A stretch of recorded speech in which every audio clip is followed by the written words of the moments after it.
అనంత భక్తి సనాతన ధర్మ ఛానల్కి స్వాగతం. ఓం శ్రీ గణేశాయ నమః, ఓం శ్రీ సరస్వతీయై నమః, ఓం శ్రీ గురుభ్యో నమః. సృష్టికి మాతృస్వరూపంగా లలిత అమ్మవారిని ఎందుకు భావిస్తారు? ఈ సృష్టికి మూలం ఎవరంటే దేవుడని జవాబిస్తారు ఆస్తికులు. మరి ఆ దేవుడికి కూడా ఒక ఆవిర్భావం ఉండాలి. అందుకనే సృష్టికి మాతృస్వరూపంగా లలిత అమ్మవారిని భావిస్తారు. ఆ అమ్మవారి మహత్తుని తలుచుకునేందుకు, ఆమెను ప్రసన్నం చేసుకునేందుకు లలితా సహస్రనామం ఒక గొప్ప సాధనంగా ఎంచుతారు. అమ్మవారిని లలిత త్రిపుర సుందరిగా పేర్కొంటారు. త్రిపుర సుందరి అంటే ముల్లోకాలలో అందంగా ఉండేది అని అర్థం. కానీ త్రిపుర అనే మాటను 3 కాలాలకు, 3 స్థితులకు, 3 శక్తులకు ప్రతీకగా పేర్కొనవచ్చు. ఉత్తరాదిన ఈ అమ్మవారి ఆరాధన చాలా ముఖ్యంగా ఉండేది. అక్కడి త్రిపుర రాష్ట్రానికి అమ్మవారి మీదుగానే ఆ పేరు పెట్టారు. లలితా సహస్రనామం ఆరంభంలోనే ఓం శ్రీమాత, శ్రీ మహారాజ్ని, శ్రీమత్ సింహసనేశ్వరి అనే నామాలు పలకరిస్తాయి. ఈ 3 నామాలు కూడా సృష్టి స్థితిలయలకు ప్రతిరూపంగా కనిపిస్తాయి. ఆపై అమ్మవారి వర్ణన, చరిత్ర, మహత్తు అన్నీ క్రమంగా సాగుతాయి. ఒక్క మాటలో చెప్పాలంటే ఇది అమ్మవారి పురాణం. ఒక నామం నుంచి మరో నామం ఒక సూత్రంలాగా సాగిపోతుంటాయి. చాలా సహస్రనామాలలో పునరుక్తి కనిపిస్తుంది. ఒక్క నామం కూడా పునరుక్తి కాకపోవడం విశేషం అంటారు. ఊతపదాలు కూడా ఇందులో ఉండవు. ఒక్క మాటలో చెప్పాలంటే వ్యాకరణ పరంగా కూడా ఉత్కృష్టమైన స్తోత్రంగా పేర్కొంటారు. లలితా సహస్రంలో భండాసుర వధ చాలా ప్రముఖంగా వినిపిస్తుంది. శివుని తపస్సుని భగ్నం చేసే ప్రయత్నంలో మన్మధుడు కాలి బూడిదైపోయిన కథ తెలిసిందే.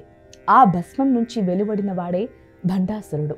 ముల్లోకాల మీద యుద్ధాన్ని ప్రకటించి వణికించిన ఆ భండాసురుడు అమ్మవారి చేతిలో హతం కాక తప్పలేదు. మన్మధుని అవశేషమైన భండాసురుని ఇహపరమైన కోరికలకు ప్రతీకగా భావించవచ్చు. అమ్మవారి అనుగ్రహంతో ఆ కోరికను జయించి మోక్షాన్ని సాధించగలమన ఈ స్తోత్రం గుర్తు చేస్తోంది.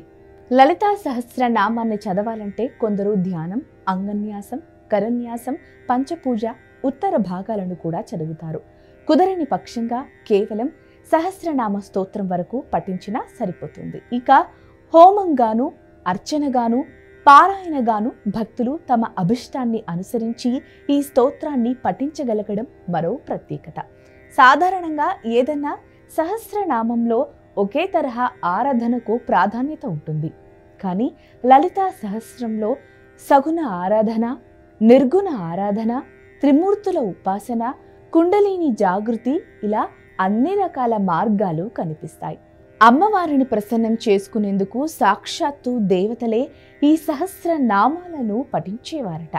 ఆ నామాలను హయగ్రీవుడు అగస్త్యునికి బోధించగా వాటిని వ్యాసుడు బ్రహ్మాండ పురాణంలో పొందుపరిచాడు.